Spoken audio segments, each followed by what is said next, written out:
Saludos hermanos con la paz de nuestro Señor Jesucristo.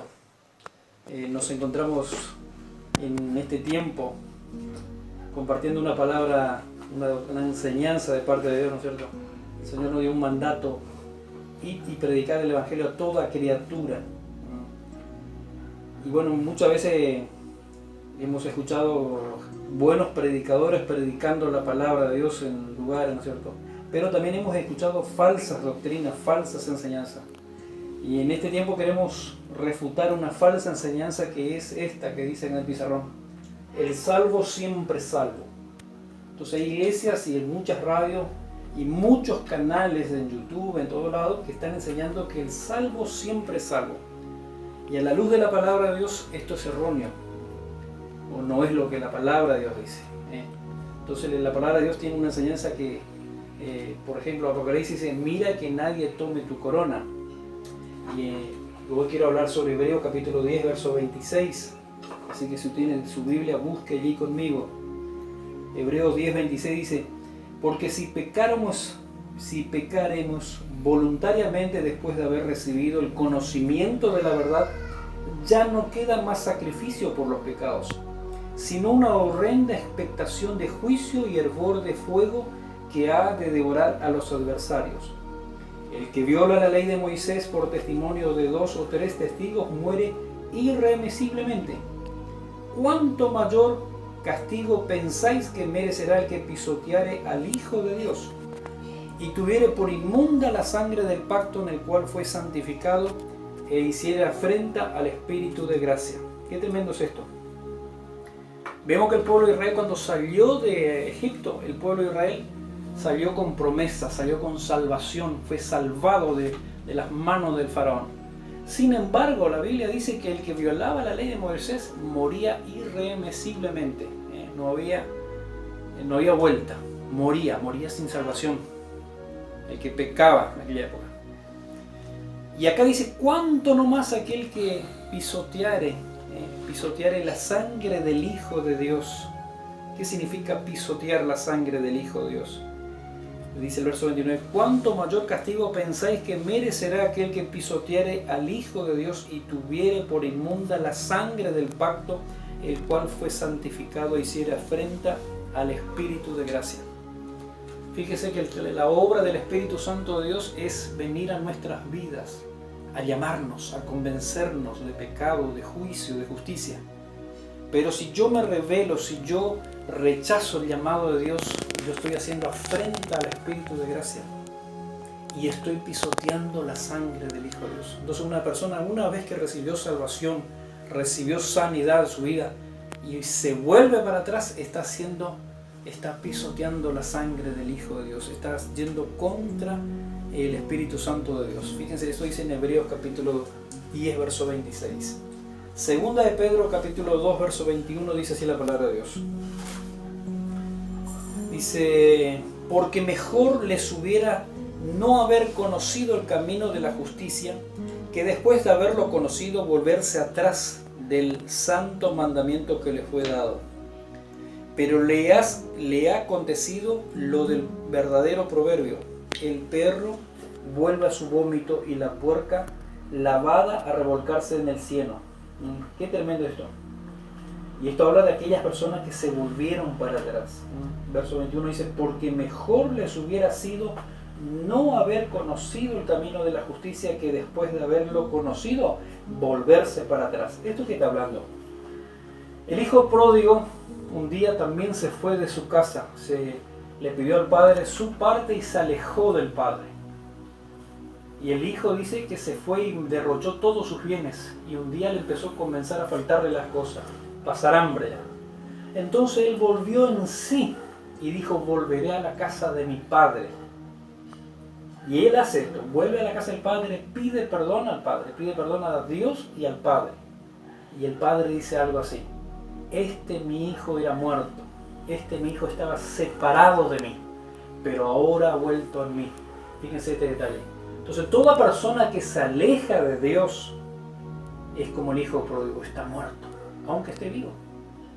Si la muerte le hubiera agarrado al hijo pródigo allá afuera, en aquel lugar que él se fue, él hubiera estado muerto, hubiera estado perdido de muerte física y muerte espiritual. Por eso la salvación sí se pierde.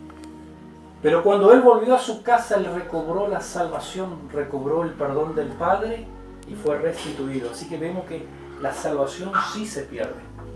El otro pasaje que quiero ver ustedes, voy a meditar uno rapidito, Mateo 25, donde habla de las 10 vírgenes. Todos conocemos este pasaje. Dice la parábola que había 10 vírgenes.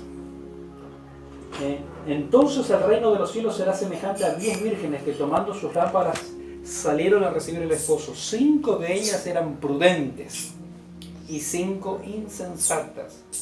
Las insensatas tomando sus lámparas no tomaron consigo aceite, mas las prudentes tomaron aceite en sus vasijas juntamente con sus lámparas. Y tardándose el esposo, cabecearon todas y se durmieron. Y a la medianoche se oyó un clamor: he aquí viene el esposo, salid a recibirle. Entonces todas aquellas vírgenes se levantaron y arreglaron sus lámparas. Y las insensatas dijeron a las prudentes: danos de vuestro aceite, porque nuestras lámparas se apagan. Bueno, todos conocemos este pasaje, ¿ya no? Entonces ahí vemos la claridad. 10 vírgenes, todas eran cristianas, pero 5 estaban preparadas y 5 no estaban preparadas. 5 fueron salvas y 5 no fueron salvas. 5 fueron arrebatadas con el apóstol y las otras 5 fueron quedadas.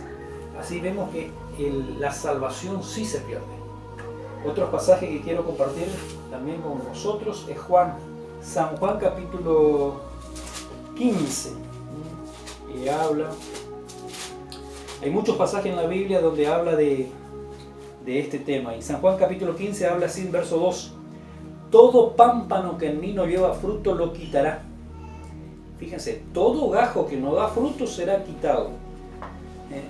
Lo quitará, y todo aquel que lleva fruto lo limpiará para que lleve más fruto. Verso 6: el que en mí no permanece será echado fuera como pámpano, y se secará, y los recogen y los echan en el fuego y arden. Pero esta es la expresión: el que en mí no permanece será echado fuera. Tenemos que permanecer en Cristo, tenemos que permanecer en Él y en su palabra. De lo contrario seremos cortados. La salvación sí se pierde. Segunda de Pedro capítulo 3, 18. Dice así, segunda de Pedro 3, 18. Antes bien, creced en la gracia y en el conocimiento de nuestro Señor y Salvador Jesucristo. A Él sea la gloria, ahora y hasta el día de la eternidad. Amén. Pero este es el tema. Antes bien, creced en la gracia. Entonces todos nosotros hemos recibido la salvación, somos salvos por gracia. Pero el consejo de Pedro es crecer en esa gracia, en ese conocimiento. ¿Por qué? Porque de lo contrario podemos retroceder, podemos caer. Y el último pasaje, Mateo capítulo 16, Mateo 16, verso 18, dice así la palabra de Dios: y yo también te digo, Pedro, que tú eres una piedra, y sobre esta roca edificaré mi iglesia. Fíjense lo que Jesús dijo, que Él iba a edificar la iglesia de Él. Nosotros no podemos edificarnos por nosotros mismos. Nadie puede ser fuerte por sí mismo, nadie va a llegar al cielo por sí mismo. Necesitamos que el Espíritu de Dios obre en nosotros, necesitamos que Dios nos edifique, y Dios va a usar su palabra, va a usar su Espíritu Santo en nosotros para que nosotros seamos edificados.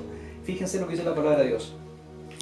Yo también te digo que tú eres Pedro, y sobre esta roca edificaré mi iglesia. La iglesia de Dios va a ser edificada por Él, y las puertas del Hades no prevalecerán contra ella. Y el infierno no va a prevalecer contra la iglesia de Jesús. Ahora, si nosotros no somos la iglesia de Jesús, vamos a ser prevalecidos. El Hades, el infierno, los espíritus nos van a tomar, nos van a llevar, nos van a arrastrar. Por eso Pablo escribe tantas veces: vestidos de la armadura de Dios, porque nuestras armas no son carnales. Pablo va a decir estas palabras siempre en sus escritos. Entonces en esta tarde, en este tiempo, quiero dejarle esta palabra. Entonces, el salvo siempre es salvo, esto es falso. El salvo es salvo por la gracia y la misericordia de Dios, pero esa salvación debe ser cuidada, esa salvación debe ser estar delante de Dios siempre, esta salvación. Por eso tenemos que velar en oración, en la palabra, permanecer en Él, permanecer en su palabra. En este tiempo entonces quiero terminar con una palabra de oración y hablarle a mis hermanos, a mis hermanas que están allí lejos en sus casas, que Dios ha dado una palabra para usted. En este tiempo de crisis Dios le dejó una palabra a usted, hay una palabra y una promesa sobre su vida que Dios le dejó, hay una palabra profética sobre usted. Entonces todos nosotros creo que tenemos una palabra profética de parte de Dios y debemos en este tiempo poner nuestra mirada en esa palabra, en Dios que nos dio esa palabra, así como José un día fue preso, pero él mientras estuvo preso, mientras él pasó todo lo que pasó, él tenía puestos los ojos de él en el Señor y en las promesas que Dios había dado para él. Entonces que Dios esté bendiciendo a mis hermanas, a mis hermanos, y vamos a tomar un minuto para orar, a bendecir a cada uno de aquellos que están viendo este mensaje. Padre, en el nombre de Jesús, muchas gracias porque tú eres nuestro Dios. Gracias porque tú nos llamaste con un llamamiento santo. Señor, tú nos diste una palabra, en nosotros vino tus promesas en nuestras vidas, Señor, y en este tiempo, Señor, renunciamos a toda mentira que viene a nuestras mentes, que nos provienen de ti, Señor, y nos afianzamos en ti, en tus promesas, en tus palabras, Señor. Señor, en esta hora te pido que nos ayudes a agarrarnos más fuerte de ti cada día, que estemos tomados de ti, de tus manos, Señor. Señor, en esta noche, en este tiempo, Dios mío, ponga, Señor, autoridad, poder sobre cada familia, cada hogar, matrimonio, que estas familias que tú nos diste, Señor, puedan agarrarse de ti, de tus promesas, Señor. Señor, en el nombre de Jesús yo bendigo a mis hermanos, mis hermanas, sus familias sean bendecidas, sean sanos, sean libres de todo mal, de todo tormento, de toda palabra que no procede de ti, Señor. Traiga luz, traiga salvación, traiga bendición sobre los hogares, en el poderoso nombre de Jesús. Amén y amén.